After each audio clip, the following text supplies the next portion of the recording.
people and hello universe, it's me again. Shout out sa inyo mga kababayan. Hello sa mga Marcos loyalists and supporters, mga best. Well, kung nakikita nyo, nakikita ko, ito yung mga video na kumalat sa social media ni Pangulong Marcos Jr. Napakadali lang i-edit yan, no? Yung AI edited. Kayo naman mga kababayan, parang hindi kayo nabago. Napapaniwala kayo sa mga nagpapakalat ng fake news, lalo na yan si Maluka-Luka. Nalulukan na yan eh. Kaya may sayad na, no?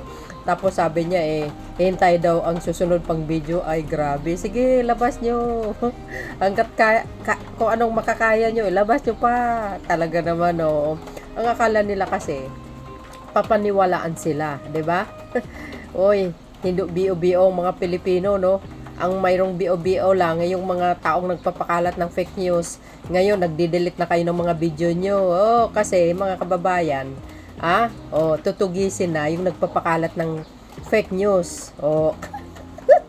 Ayan, tingnan nyo. See? Una-una. Kunwari daw si Pangulong Marcos, tingnan nyo naman ang aura naman yan. Ang sumunod, si Basti. Si Basti bagay na bagay. Tapos ang pangatlo, si Jinping. Oo nga, 'di ba? Kaya nga sabi ko sa inyo, madali lang gumawa ng mga faking video, pero mahirap patunayan. Alam nyo, kung idadaan nyo yan talaga sa forensic expert, forensic expert lang talaga. Yan ba yung tawag, guys? Correct me if I'm wrong, Wala tayong alam dyan, no? Yung talagang expert to sa pagsusuri. Jesus Maria Joseph.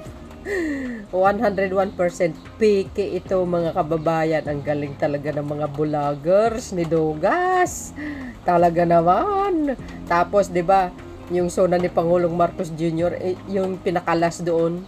And sabi ni Pangulong Marcos Jr. doon, yung one good man, tama ba ako? Aba, nag-react ang yung Dugas, baga best. Kasi nauungusan siya sa pamumuno.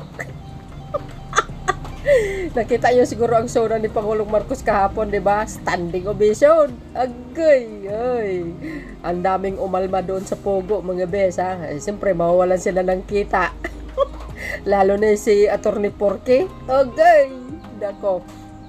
Tingnan niyo 'yan, 'Di ba halatang fake 'yan, mga kababayan? Sobra, 'di ba? Napakadili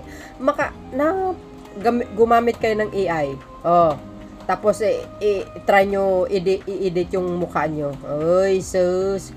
Kaloka, Kita nyo naman, yung gupit ni Pangulong Marcos Jr., never ko pa makikita ng kagupit niyang ganyan. Wala Tapos, malapad yung tainga, Tapos, matikas ang tainga, matulis.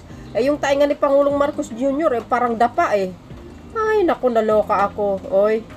Kung gumawa kayo ng mga ganitong klaseng video, siguraduhin nyo yung totoo. Alam mo, tahimik lang si Pangulong Marcos Jr. Hindi niya kayo papatulan.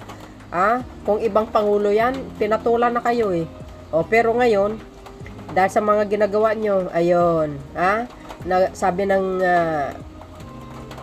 DND, nakikipag-ugnayan sa Amerika, kasi doon sa Amerika ito unang lumabas, mga kababayan, para masawata itong mga taong nasa likuran nito. Ay, nako, imbestigahan nyo yan, si Maluka-Luka.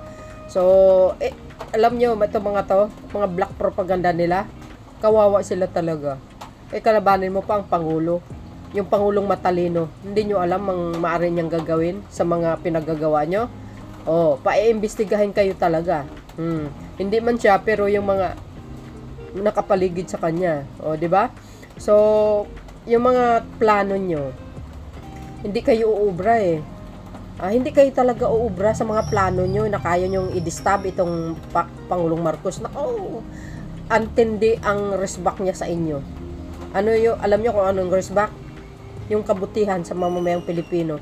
Focus siya sa trabaho Kayo, todo panira. Wala na lang kayong ginawa kundi paninira ng paninira sa social media.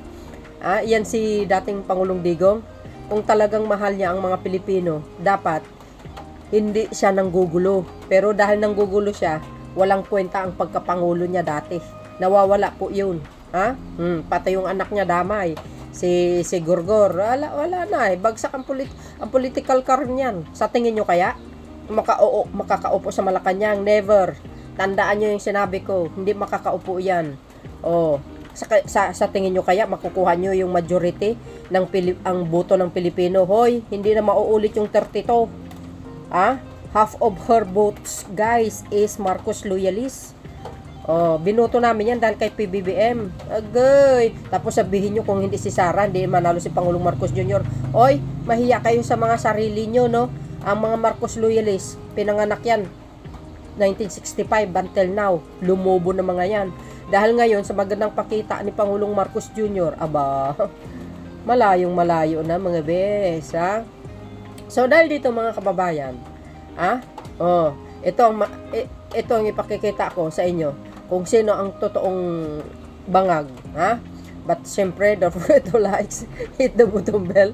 See you again on my next upload video. Boy, babush!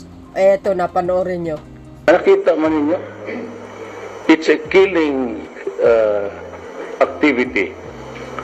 And I think my age, ako hindi masyado. Kasi nagmamariwana ako para magising. Sa ibang di na kaya. O, di ba? Narinig nyo yung sinabi ni dating Pangulong Digong. Siya na mismo nagsabi na nagmariwana siya. Ngayon, sino ang totoong bangag? Di ba? Siyempre, siya. Kasi yung bintang nyo kay Pangulong Marcos Jr., gawa-gawa nyo lang yan. Gawain ang puon nyo. Tapos ngayon, ibalandra nyo sa buong mundo na si Pangulong Marcos Jr. ang gumagamit. Yun pala, yung puon nyo. Ang galing nyo talaga gumawa ng fake istorya, di ba? Pati fake video. Sabi nga dito sa post, Digong Batu, Bongo, protector ng illegal na. Di kayo naloka. Rodrigo Duterte Bongo and Batu de la Rosa are protecting. And are integral the security of the illegal. Ayan. Network operating in the country. Akusasyon ni dating pulis na si Colonel Eduardo Acerto. Yan. Malakas ang ebidensya. Tao na mismo nagsasabi. Pero yung mga video nyo na gawang AI, na puro peke, walang maniniwala dyan, mamumurit kayo. Hindi nyo kayang tibagin ang nakaupo sa Malacanang. Matalino po yan. Alam na ang mga galaw nyo. You will see what will happen next, mga beswa. Sa gagawin ng gobyerno na ito na mahigpit sa pagpapatupad ng batas sa mga tao na lumalabag sa batas.